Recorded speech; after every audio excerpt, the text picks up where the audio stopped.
Hey, what's up, everyone? I hope you're having a great day and an awesome start to the new year.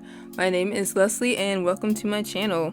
Yeah, it's been a minute since I've made a video, but what better time to start than in January at the beginning of the year?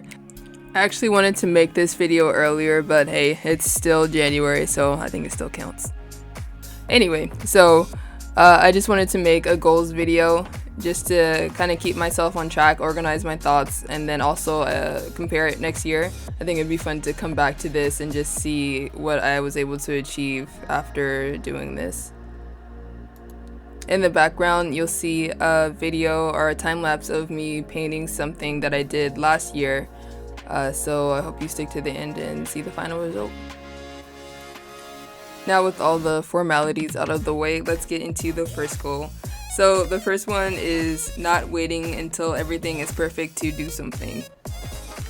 I was actually gonna show my face in this video, but then I was thinking, oh, maybe I should wait until I get my hair cut and show off my new look. But then I was like, oh, well, spring is coming up soon and I have vacation, so I'll have more time to actually get that haircut. And then I was like, oh, like my room, it's not presentable, blah, blah, blah. And I was like, you know what, let me just get this out, because I think waiting until something is perfect really stunts like growth, and then stunts your progress. So this year I kind of want to just dive into things and, plan, of course, but not plan too much, and just dive in and get the ball rolling. And tying that back into art, I don't want to wait for the perfect moment to create. I think inspiration doesn't always strike at the right moment. Sometimes you feel inspired and really motivated to create, and sometimes you don't. But I think to be a professional artist and to do this full time, you just have to create whenever. So I want to be able to work when I need to, and then just cherish those moments when inspiration does come. Alright, so my next goal is to take more swatches courses in particular. If you don't know who or what swatches is, just type it in YouTube, thank you later. But anyway, I took the materials course this past year, and I'm currently in the character design course, and it's kicking my ass, but the growth has been exponential. This is something that I did before the course, and then this is something I did after, and you can see before the saturated color choices were generally the same, but the edges weren't really defined, and not much thought was put into like the values and just the forms in general, like of the face and the hand, the dress, and all of that. But now there's just a huge difference in the way I pay attention to detail and just look at my art in general. I'm excited to dive deeper into different techniques and styles with their character illustration and fantasy classes later on this year. I took the materials course first because texture is a fundamental, and I think it's useful in like many different situations. Now I'm in character design to get better at creating characters and like creating backstories and stuff like that. I think knowing a character's backstory is going to help with creating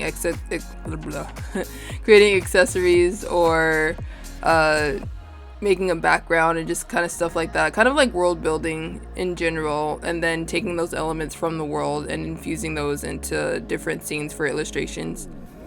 So after I get done with this character design course, I want to take the character illustration course for obvious reasons. I feel like it's a natural progression, like learn how to design characters, and then you can make like more finished, polished pieces based on the characters that you make. And then after that, I want to take the fantasy illustration course to learn ways to make more complicated images after I get more comfortable with making the character portraits.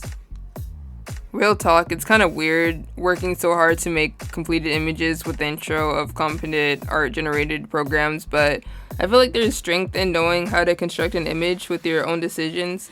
I feel like the knowledge that I gained learning how to make compositions and just the lighting and values and stuff like that will help with enhancing and then taking generated images further. I think, like learning how to animate still images, or taking just an idea, even though, it's a full image, still taking it and then twisting it to be more unique and more fitting to my style. I think that's something that might be able to happen if this whole thing clears up with its source material. So we'll see. And on to the next one. Third goal. I want to finish more paintings. As an artist, I think it can be easy to get caught up in the creation process and think you're all artsy and doing stuff, but you just leave pieces unfinished, even when you think you're done. I wanted to make sure that I take the time to fully complete my paintings and try to push myself to that professional level. I've heard a lot of people say, professionalism really shows in like the last 10% of work that you do to tighten up certain areas. So just to demonstrate, here's a painting I recently redid, and then there were 2 times where I thought I was done, but I really wasn't. So here you can see there's certain areas like the eyes and the hair, and just the values in general that are a little off. So this is what I did to go over that and fix those areas.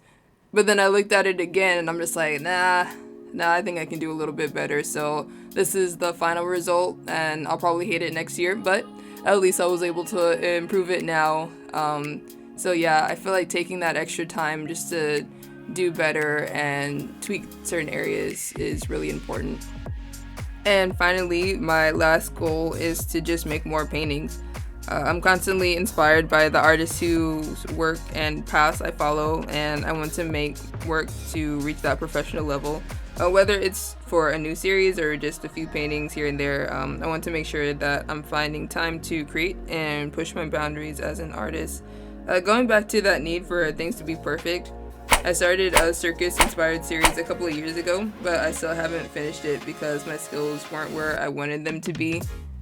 I don't know if you've had this happen, but you work on a piece and it just doesn't seem right. Like, you just keep running into different roadblocks and different obstacles, but you can't really pinpoint what's wrong.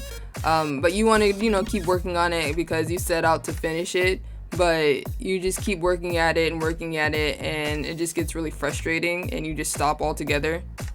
That happened to me twice last year, so I decided to stop and kind of focus more on the fundamentals.